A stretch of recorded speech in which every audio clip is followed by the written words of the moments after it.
Okay, we're going to get started. Welcome everyone, and thank you for attending this webinar, which is part of the Scrubbing the Skies webinar series at Northwestern University's Environmental Policy and Culture program, and co-hosted today by the Institute for Carbon Removal, Law and Policy at American University. My name is Will Burns. I'm a visiting professor at Northwestern, and I will serve as the moderator for today's event. Now, as many of you know, direct air capture is likely to play a significant role in the portfolio of carbon removal technologies that may be critical to help us achieve the goals of the Paris Agreement. Some analysts believe that direct air capture could ultimately sequester as much as 15 to 30 gigatons of carbon dioxide annually by the year 2100. And many tout its benefits compared to approaches that might require much more land, much more water, as well as its potential flexibility in terms of siting near areas where sequestration could be effectuated. Yet despite this, at this point, we are only sequestering approximately 10,000 tons of CO2 through direct air capture. And so there's truly a daunting task ahead to scale up, to achieve the kind of economies of scale that will make direct air capture viable in a time period in which it can help us to achieve the temperature goals of the Paris Agreement. Fortunately, there are a number of initiatives that have been launched to help in this context. One is the recent decision by the U.S. Department of Energy to contract with the Illinois Sustainable Technology Center at the University of Illinois at Urbana-Champaign to characterize and assess the potential for direct air capture facilities in the United States.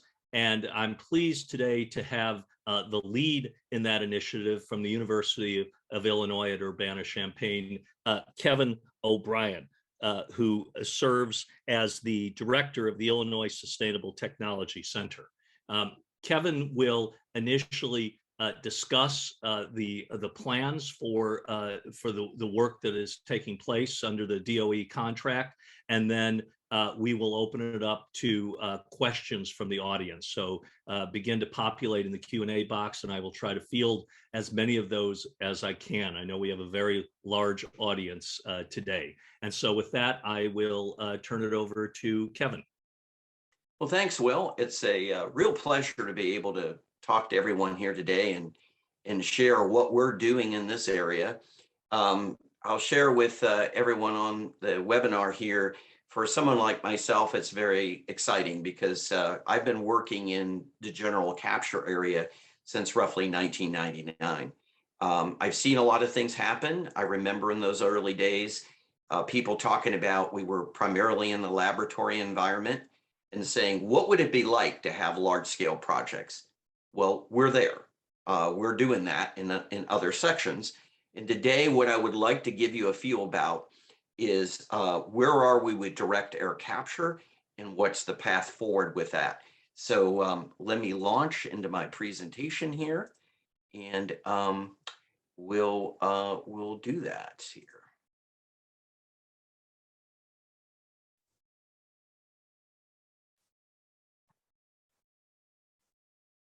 All right. So what we're going to talk about today is I've actually shown a picture of the technology utilized by our partners, Kleinworks, for direct air capture. And I'm going to be talking about that later. And of course, as I listed here, direct air capture, or DAC, as it's often called, you really need that to be able to reduce CO2 emissions in the atmosphere. And today, I'm not only going to talk about DAC, though, I want to kind of put this in a larger context, because I think it's important to know, where we are overall, and especially for those of us in Illinois, where do things stand when it comes to Illinois when in carbon capture and storage. So one of the first things I want to tell you about, and it's great to be in Illinois, is the bottom line if you're doing this type of research, because we are actually a real leader when it comes to capturing and storing CO2 or carbon geologically. And there's a number of reasons for that. One of the things is we have a large number of demonstration projects here. Now, those are on the storage end. They're also on the capture end from traditional stationary capture. We have fortunate to be able to obtain a lot of US DOE funding. The Department of Energy has been great to be critical to be able to move these technologies forward. The third bullet point is really important, and I can't emphasize that enough. It's very advantageous because our geology here in Illinois makes us a great place for geologically storing CO2. And why is that important when we're talking about DAC and capture stuff? The bottom line is, why would you capture if you can't do something with the CO2? And right now, one of the best things to do with it is to store it geologically. So when you can do that close by and utilize Illinois' geology, it makes this to be a great place to be. Also, I want to really acknowledge we've had fantastic support from elected officials at the federal, at the state, at the local level. We've received cost share for some of the projects from the state. Obviously, there's a number of policies that have been put in place that make it very attractive to do capture here. All of those kind of come together to make this to be a great place to do that research and then eventually those large projects. And it's also important to mention that as you've probably seen in the news and all over, there's been a lot of investment now at the US federal level, but there's also been a lot of investment worldwide to see what can be done to better manage CO2, to capture it and store it. So again, these are all important factors to take into account. And just to really quickly give you an idea, again, it's important to say geologically on this map, this is some work that's been done by our state geological survey. They're part of a huge project called Carbon Safe. It's now in phase 3. And the bottom line is, if you look at this map, if you're in any of those colored areas, this is a really great place to be able to do the storage. So you can see, if we look at Illinois, it's a great place to do geological storage. And I can't emphasize that enough, because again, if you're going to capture CO2 in any fashion, you're going to want to do geological storage. And we have that unique advantage here in Illinois. So let's first start out to make sure we're all on the same page and talk about, what's carbon capture, what's utilization, what's storage, because there's a lot of definitions running out there. And I'm also going to talk about what I would say is the full value chain for CO2. That's really important. And first, let's talk about, and people often see this acronym CCUS about carbon capture, utilization, and storage. So there's obviously 3 major components here. The first is the capture piece. And you can be capturing either from a stationary source, such as a power plant or industrial facility, or you can be capturing from air. From a technology perspective, there's kind of 3 ways to do that. The first is solvents, the second is membranes, and the third is sorbents. So 3 different techniques, important when you're doing capture. Now, once you've captured the CO2, there's a couple different things you can do with it. One is you could take that CO2 and utilize it. You could use it to grow algae, which then can be converted to animal feed, biochar, biofuels. You can use it to make chemicals such as the dimethyl carbonate, which interestingly enough is used in batteries. You could utilize it for cement production. All of those are options. And then perhaps something else you've heard about is these 45Q tax credits. Those make it very attractive, and you get a tax credit based on utilizing the carbon. Now, so you can take the CO2, you can utilize it, or the most common driver right now is to store that geologically. And one of the reasons is, if you look at the tax credits, if you store it geologically, it's roughly about $50. If you utilize it, you get roughly about $35 a ton. Now, those numbers are going to be changing based on some of the legislation at the federal level, but those are currently the numbers. In the proposed numbers are going to be increased significantly. Bottom line, makes it even more attractive to do any of these types of approaches. So just again, to step you through, what is the capture step in all this? And this is, I think, a great schematic that's been done by ClearPath. And this in particular talks about a stationary approach, but clearly is applicable when it comes to direct air capture as well. You have, whether it be a flue gas or the atmosphere, you have a mixture in this case of CO2 and nitrogen, especially if we're talking about the flue gas.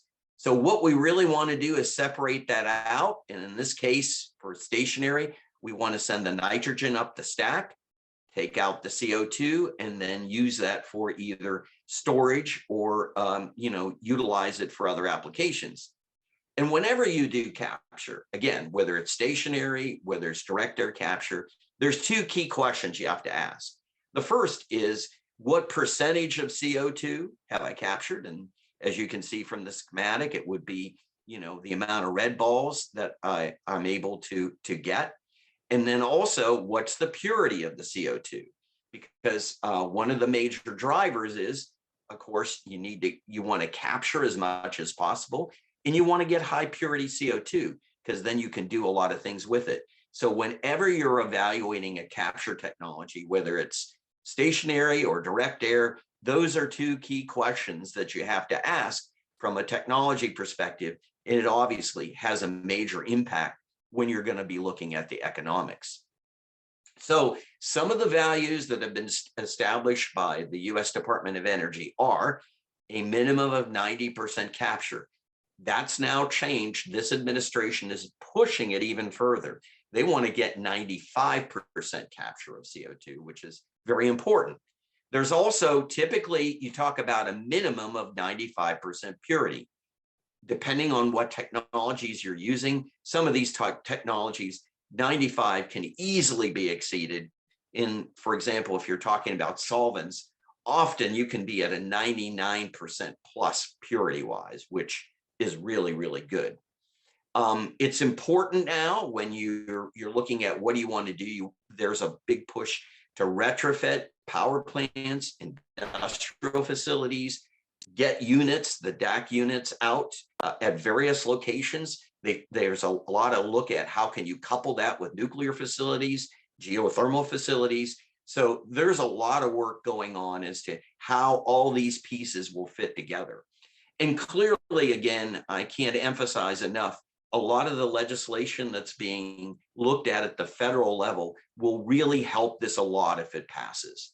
And again, internationally, it's recognized, they realize the importance of it.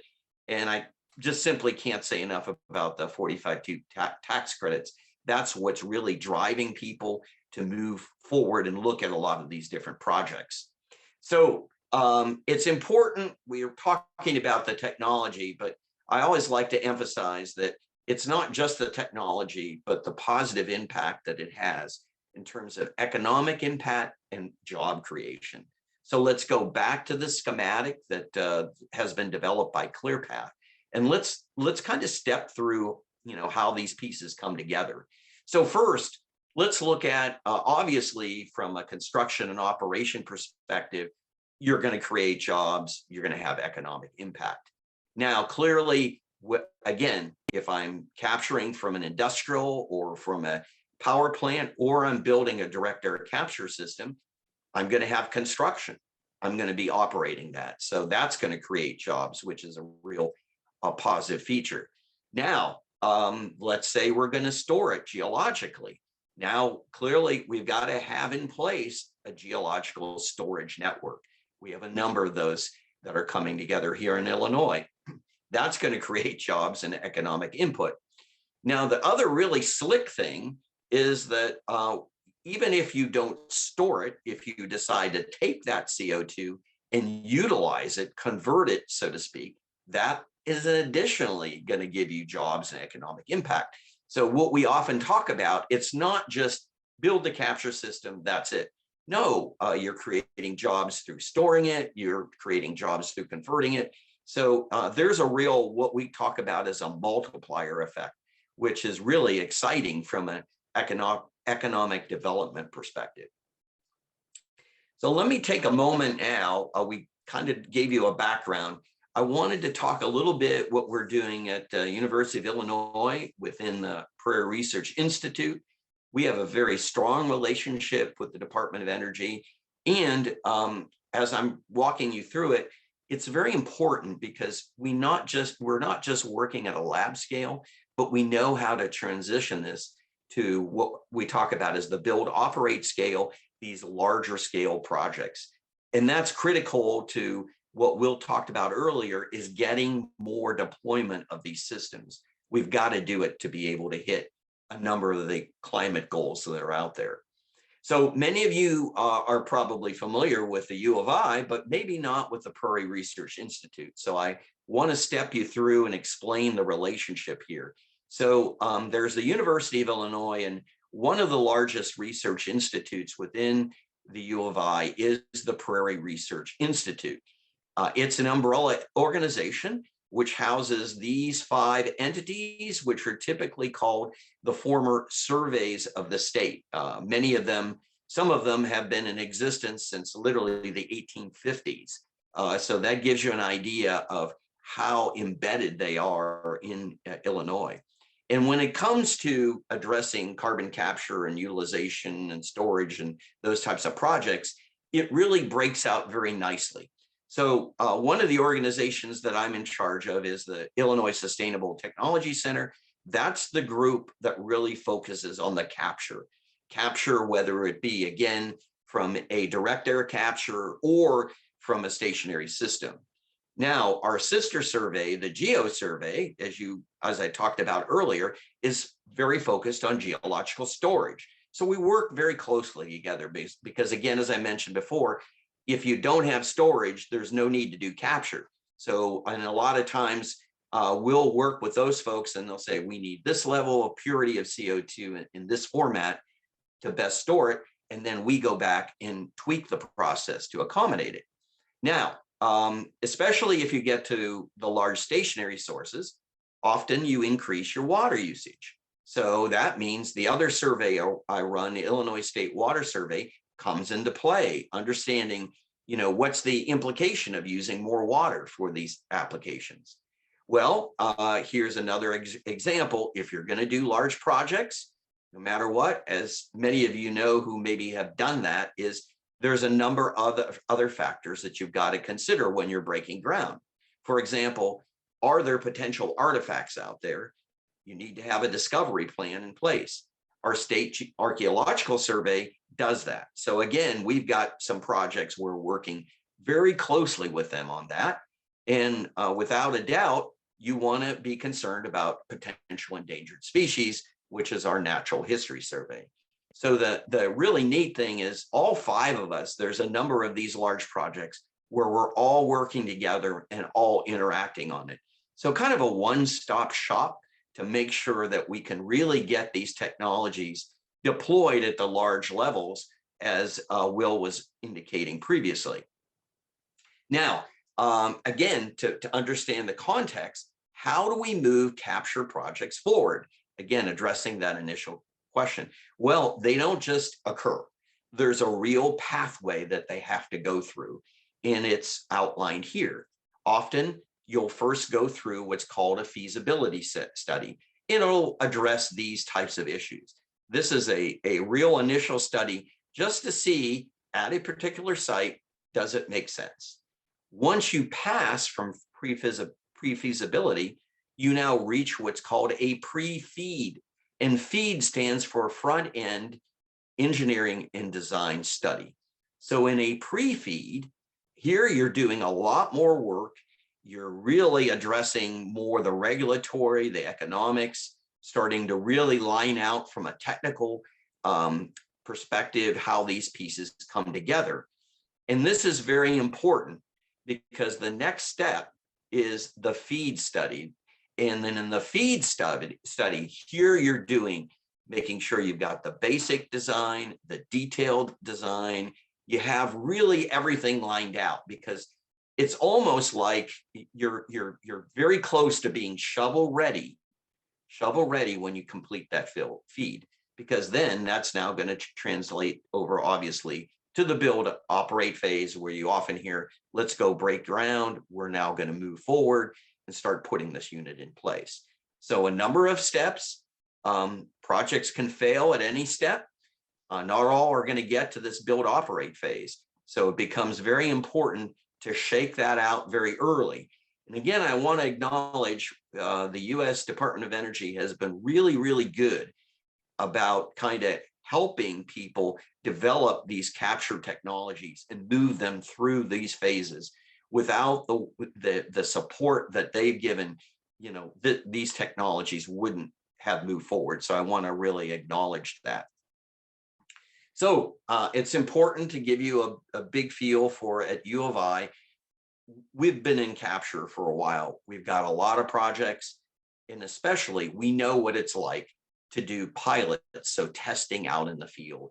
This gives you kind of a brief feel. It's a mixture of both the stationary as well as the direct air capture projects that we have here. It's color-coded as to, I also want to indicate we're the only state in the nation that has 3 major power plants, where we have 3 major capture projects going on. We're very proud of that. And of course, what we're going to talk about today that Will referred to is we have a large-scale project looking at direct air capture. And the exciting thing here is the question is, how would direct air capture scale to 100,000 tons of CO2 per year minimum? Really good question, because that's where you really need to be to get DAC out there and get it utilized more. So that's what we're going to be focusing on. And I'm going to spend the rest of my time talking about that project, which we've been awarded by the Department of Energy to look at. So let's now focus down and look at direct air capture and understand a little bit more, how that works. And frankly, I love this again, from ClearPath, because again, people often talk about stationary versus direct air capture. And I love this analogy because, when you're doing stationary capture, you're mitigating, you're preventing the CO2 from getting out into the atmosphere. This is when you retrofit industrial and power plant facilities. Here's again where you actually do the DAC. You're removing the CO2 from the existing atmosphere. And they have a great analogy.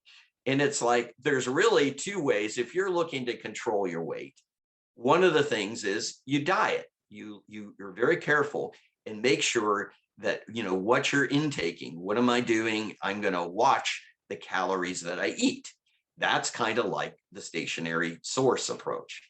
Now, the direct air capture is kind of, you already made the mistake. You had those bagels, you had that pizza, you had the candy. Now you got to work it off. Now you got to do your jogging, you got to do your exercise to burn off those calories. I think it's a great analogy to look at. And it gives you an idea, you need to do both of these. So people that argue just do one, that's not the case. Because I can mitigate all the CO2 from the new sources or the sources that are out there, but I've still got the CO2 in the air. I need to remove that.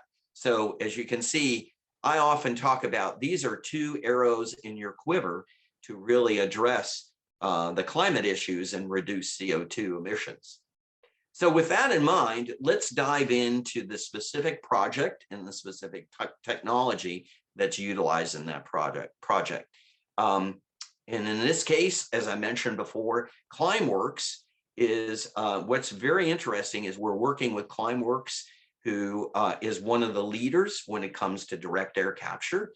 One of the things, how does direct air capture work? There's a really nice schematic here, and it gives you an idea.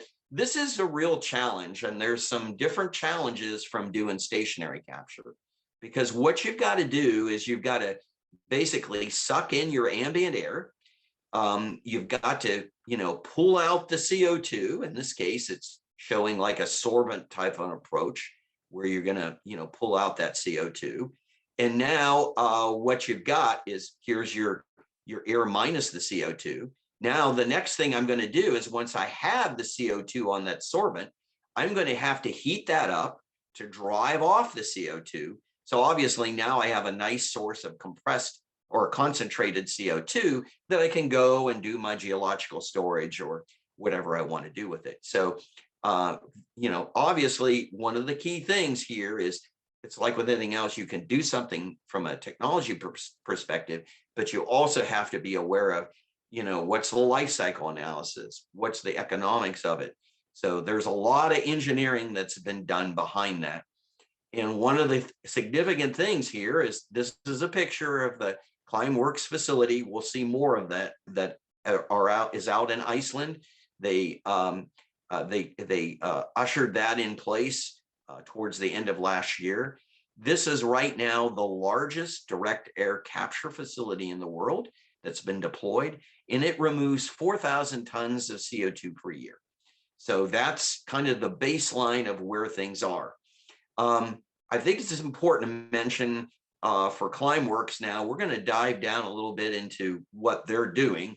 And since it's the largest direct air capture facility in the world, important to look at what's its footprint, what does it look like?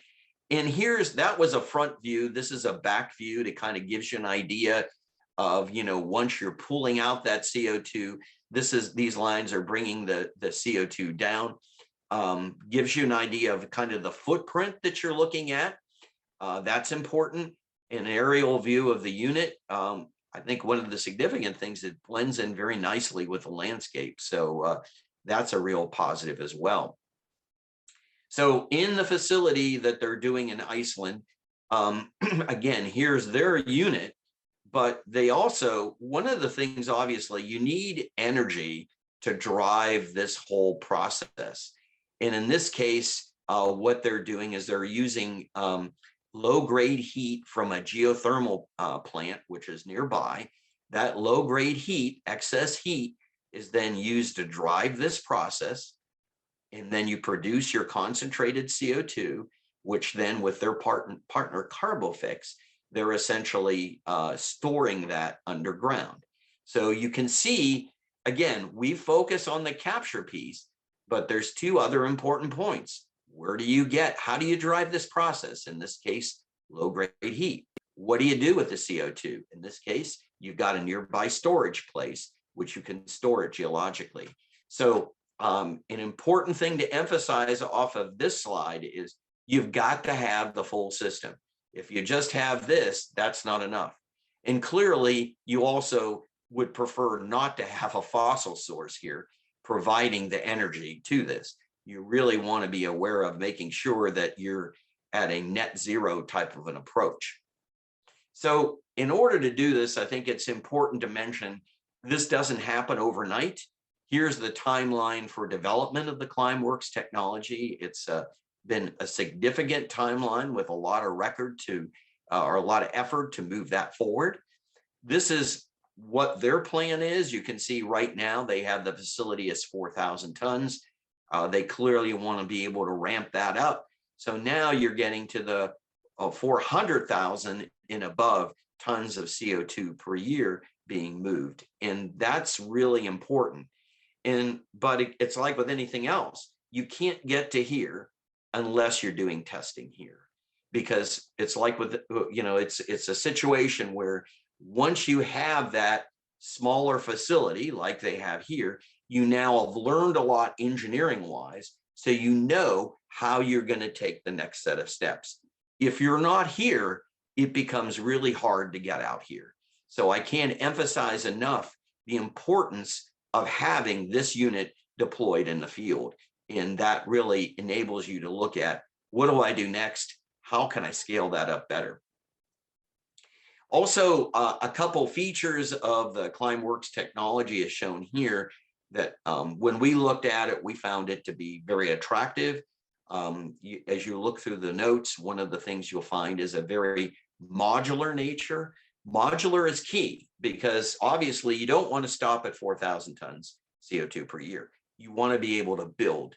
If it's modular, you can really see, kind of like Lego blocks, how things can be built up to achieve the higher numbers that you're looking from. That's critical. And I talked about their unit in Iceland. They've done a number of other as they listed, their pre-commercialization installations in Europe. So there's been a lot of background on this technology. They've done a lot of field work with it.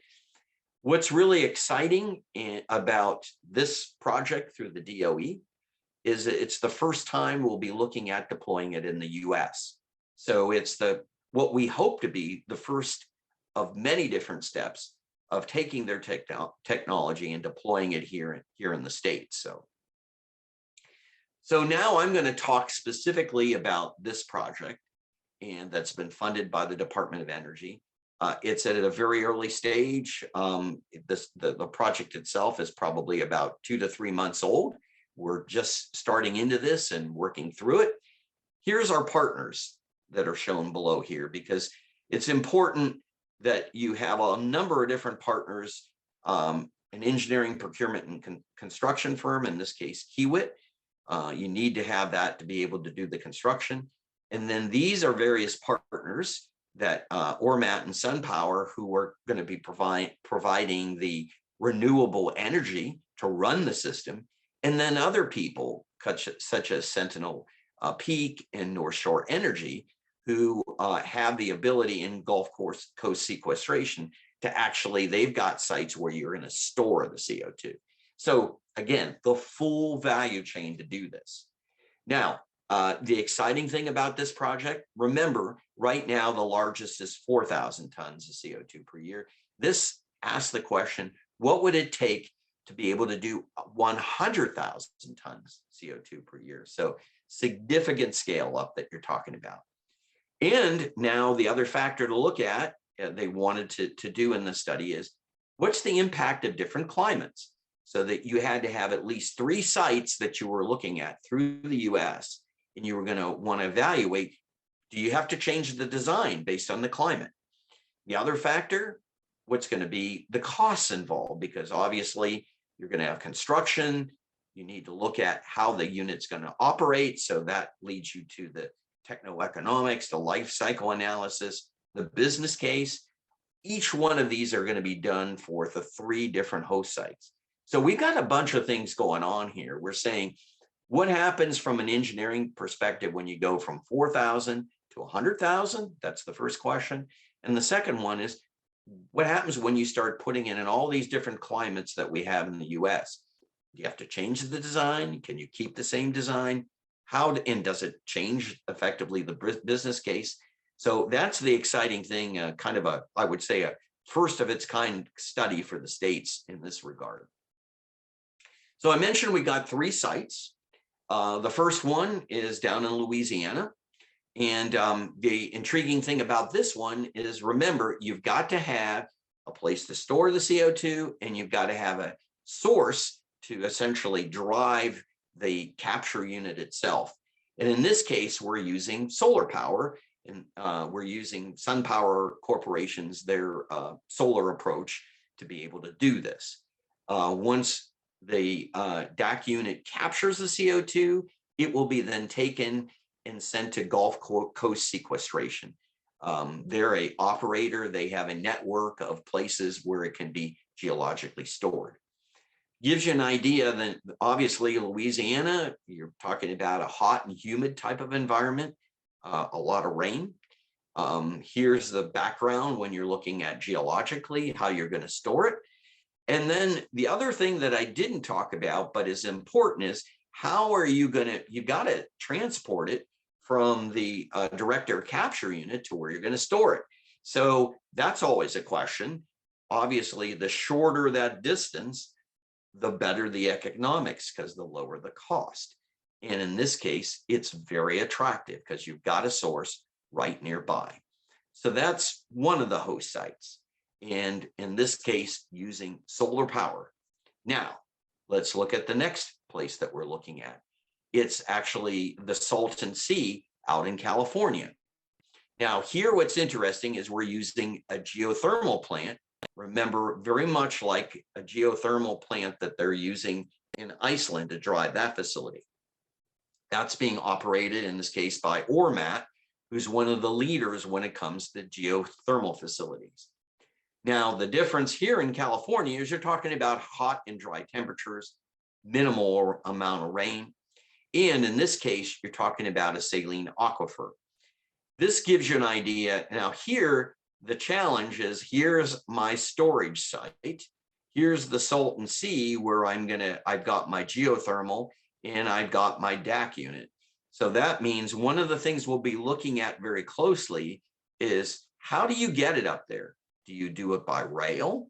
Do you do it by pipeline?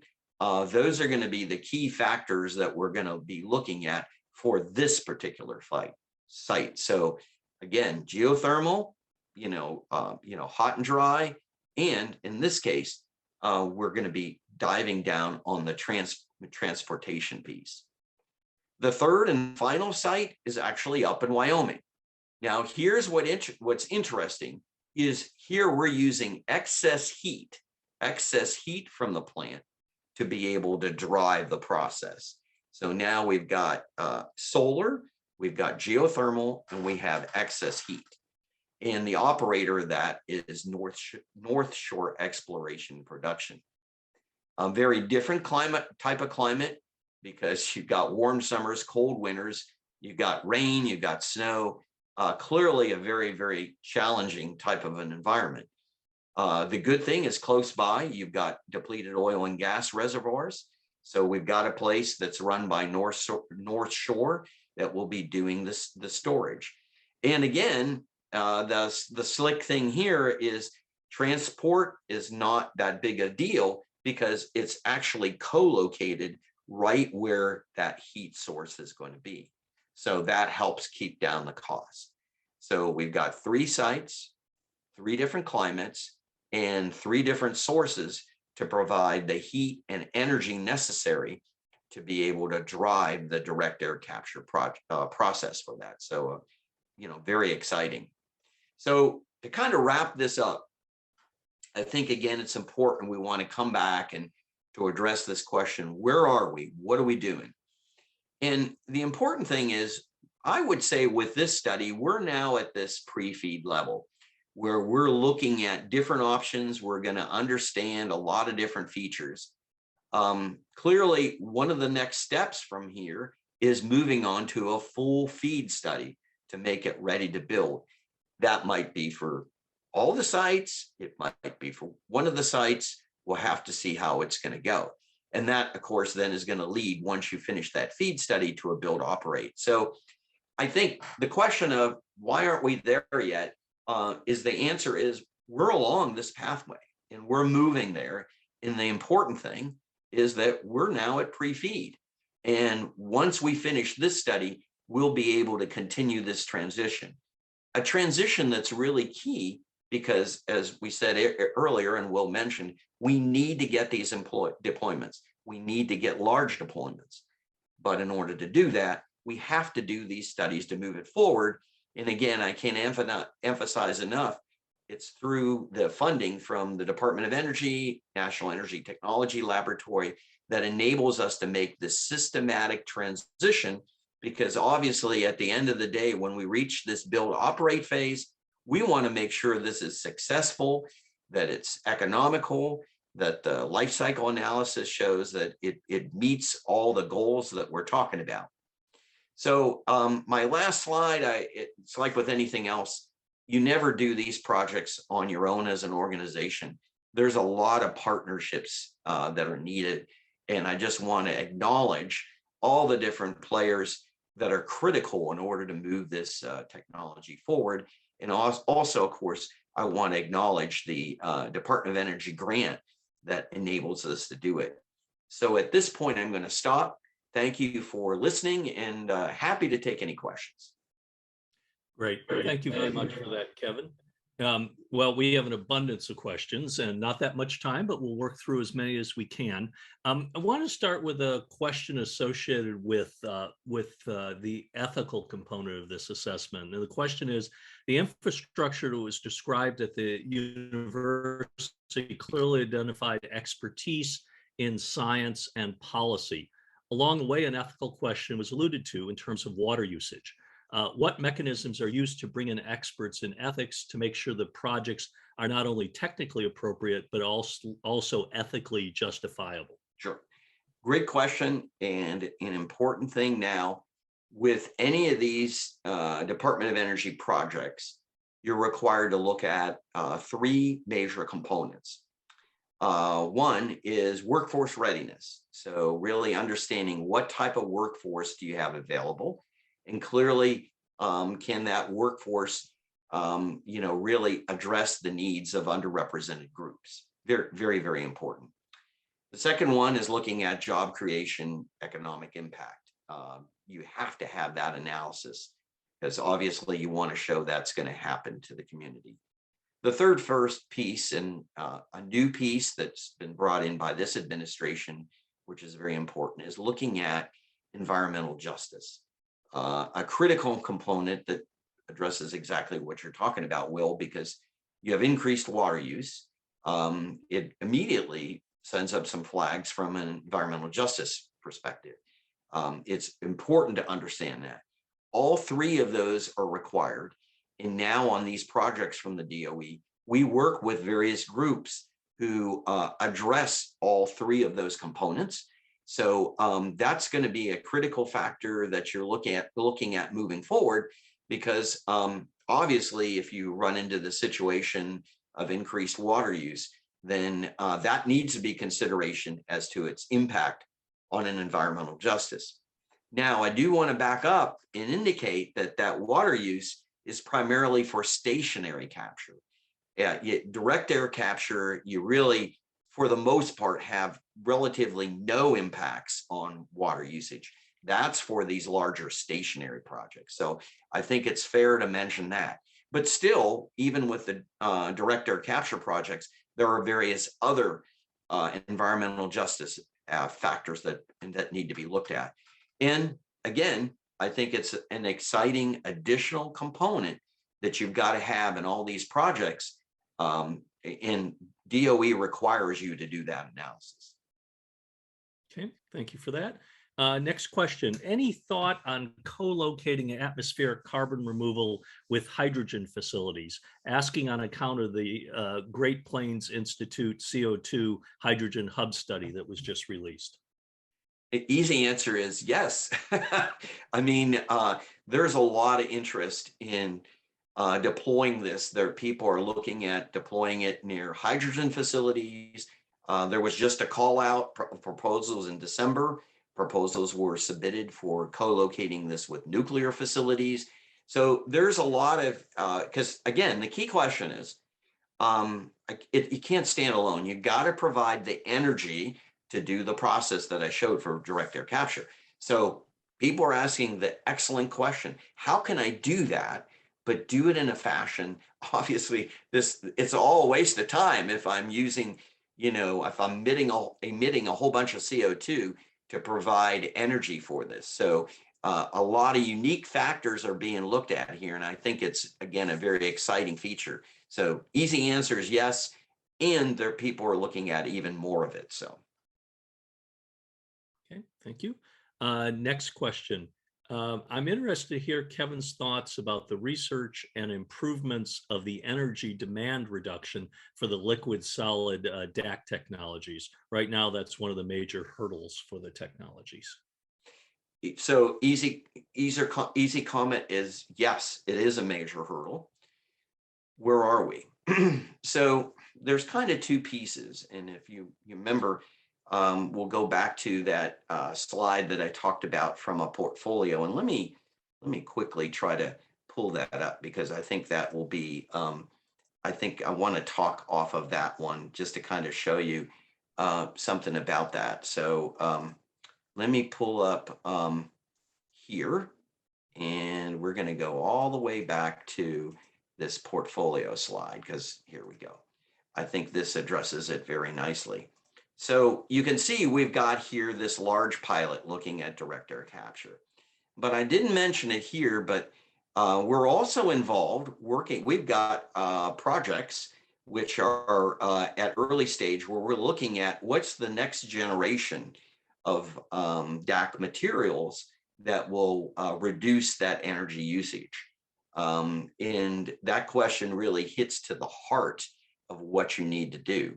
So clearly, the sweet spot from a research perspective is being able to address this. And there's been a number of funding proposals and calls that have been out there, not only through the Department of Energy, but through National Science Foundation and so forth. So this is a and now if you're more on the basic research end of things, the exciting thing when you start getting down here, and as a scientist, I think is exciting, is now you get into being able to do molecular models, really understand how this process is going to happen. How can you optimize it? So there's a lot of work going on by a lot of entities. Obviously, I'm sure isn't including those who are developing these larger scale systems, but through a lot of groups and a lot of universities, and clearly at the U of I, it's something that we're very devoted to as well, because whereas, yes, we want to get these large systems out there. That's really important from an engineering perspective. We know they're not optimized. This is your next generation. This is what you've got to do.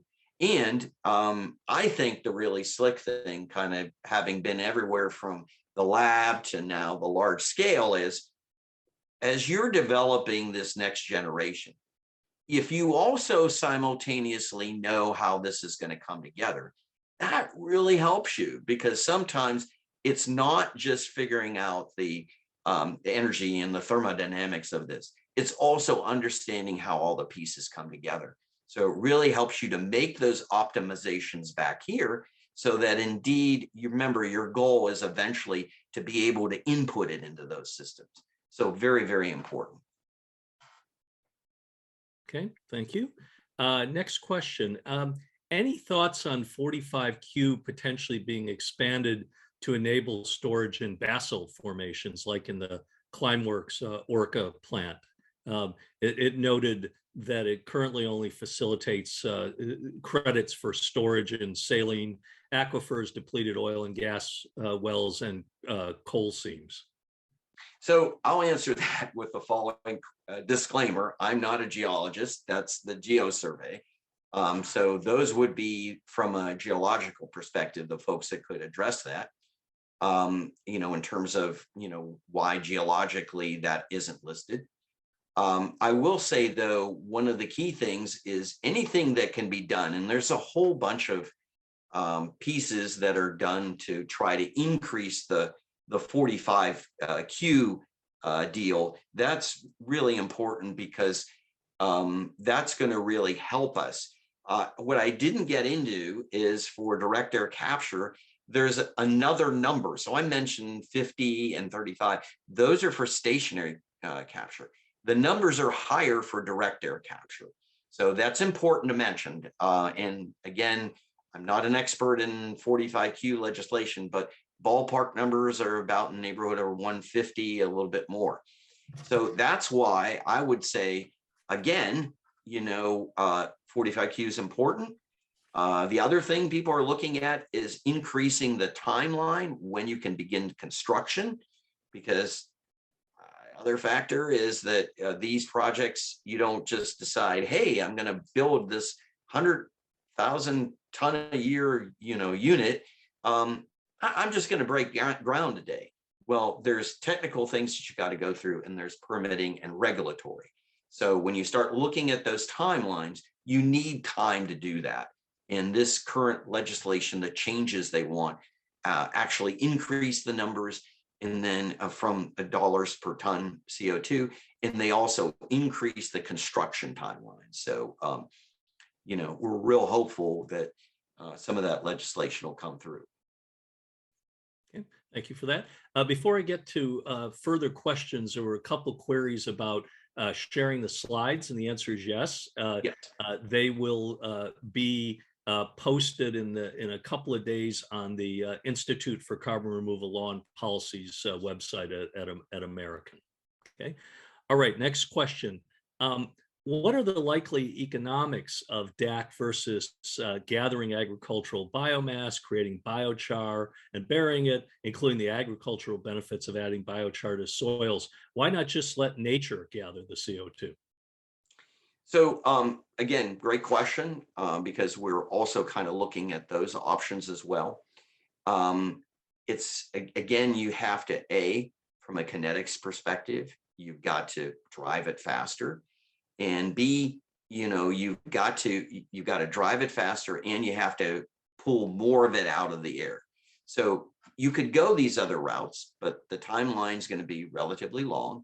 The question is, can you get to the volumes that you want? Also, the thing to think about is you have to have, not every place is going to have the right soil and attributes that you need to be able to do that. So that hence the need for DAC. DAC, has the promise of really being deployed a lot more widely, and being able to drive those kinetics to really pull out the CO2 that you need to get to.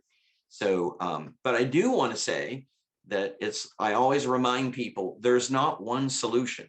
It's not like, oh, just do DAC, don't do anything else.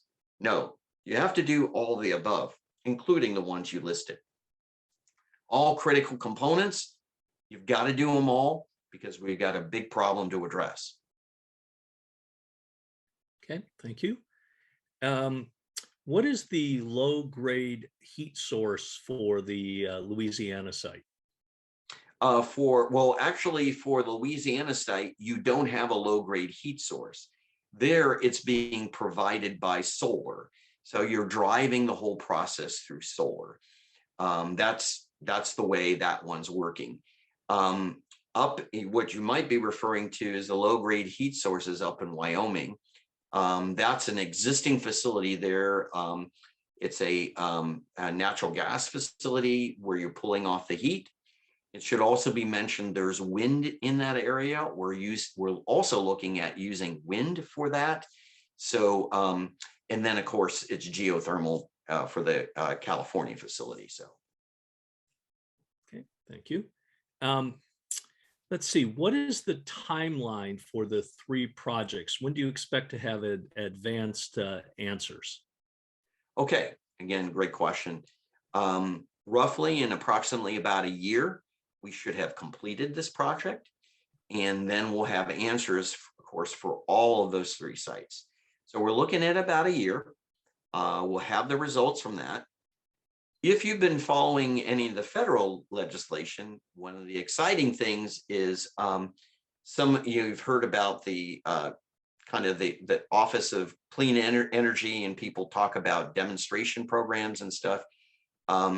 What's going to be going into the federal funding is opportunities to kind of do scaling up of different capture technologies. Included in that is direct air capture. There's a funding out there for scaling up direct air capture systems. So it opens up the exciting possibility. I mean, fingers crossed that what we're hoping is we'll finish our pre-feed, move into a feed that, like I said, could be 1 or multiple sites. And then that and typically, just to kind of give you an idea, how long does a feed will last? Usually you figure on roughly about a year time frame.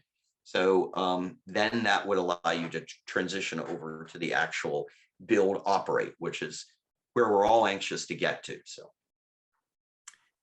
kind of in that context, I was curious, is it possible that any of these sites might ultimately, any or all these sites possibly be part of the hubs approach that's being funded by the federal government?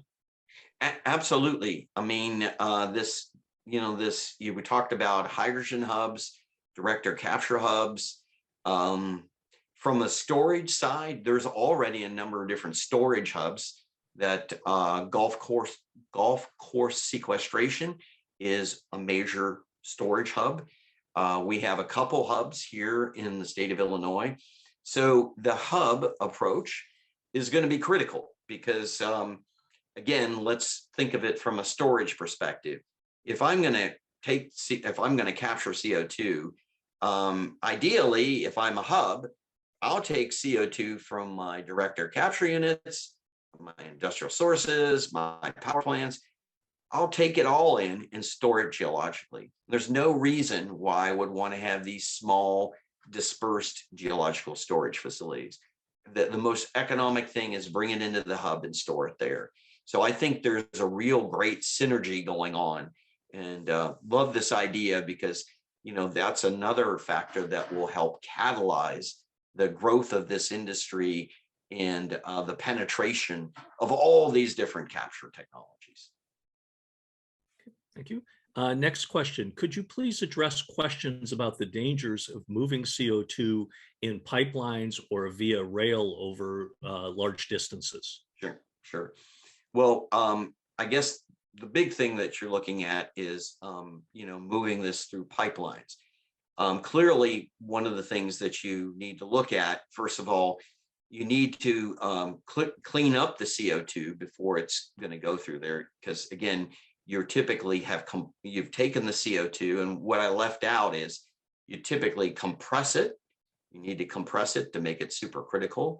So now it's a liquid, and then you're going to transport it. Now, when you do that, you need to be very careful as to any potential impurities that are in there. Reason being is if you have a pipeline, you don't want to have those, different components degrade the materials of the pipeline. So there are some very specific specs that you have to meet. You don't just take it, compress it. Yeah, it's great. Go for it. No, you have very specific specs that you got to meet in order to transport it. And that's true whether you're doing it by rail or whether you're doing it by pipeline. The other thing is there's a lot of work looking at monitoring, CO2 losses along the way. This is actually not only from a safety perspective, but from an economics perspective, because it's a no-brainer that if I'm leaking a lot of that CO2 and I'm supposed to get my tax credits, I've just lost money. So I've got safety issues, I have financial issues. So there's a number of drivers that come together. Then the other piece, we talked about, the question was about transportation, but it's also important when it comes to storage. You're injecting underground. There's a whole bunch of work which our geological survey could best address, looking at the long-term monitoring, making sure that CO2 doesn't migrate and so forth. They've done a lot of work in that area, and that's also a critical factor from both a safety perspective, but also from the finance perspective. So. Next question, this will probably be our last one. I apologize for not being able to get to all of them. Did you encounter any legal issues, or can you foresee them? Well, legal issues, I guess, again, remember, this is just a paper study at this stage. So for this one, it's an easy answer, no.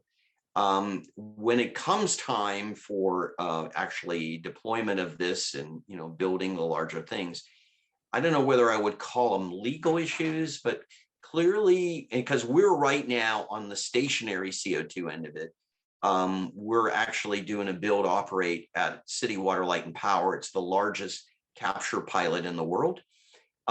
There, you've got to be very, very, very aware of regulatory, permitting, endangered species, and making sure there's no, artifacts that are there. So I don't know whether I would call it legal issues, but certainly you've got to be aware of those features, because it's a no-brainer if you're starting any project. If you've got an endangered species where you're doing your project, you need to be able to address that. You have to have a plan of what you're going to do with it. So those are going to be critical things. There are some issues related to storage, but that's really a lot more for our geo team that can address that, because they're highly on top of that. There's a whole set of regulatory concerns and other concerns from the storage end of it. So. Do you have a legal team that's an appendage to the research team in that context? Well, we have, again, permitting and regulatory is a critical feature of this. So we have a team that looks at that and works through all those important features, working with the host site. You've got to have that, because if you're going to do these large projects, again, you have to make sure you have all the pieces in place You have to make sure you have all your permits and that you're doing the right thing, because clearly the worst thing that you want to do is run out and then run into issues from a regulatory and permitting thing. One of the important things we feel very important about is early on to start discussions with regulatory and permitting bodies to make sure that we're addressing it up front. And the other important thing I want to acknowledge, when you get funded by the Department of Energy, they're on top of it, and the first thing they're going to say is, where are you with this process? You need to report to them and show that you've got that under control, or you're either A, not going to get the money, or B, they're going to stop the project dead in its tracks. So it's on something on everybody's radar screen. Okay, thank you, Kevin. We're going to conclude with that question. Once again, I'd like to really thank Kevin O'Brien for sharing his expertise and insights into these projects. And thanks to everyone who joined us. Great questions. I hope you'll join us for future episodes of Scrubbing the Skies, as well as the Institute's webinars. And so have a great day, everyone, until I see you again. Goodbye now. Thanks. Bye-bye.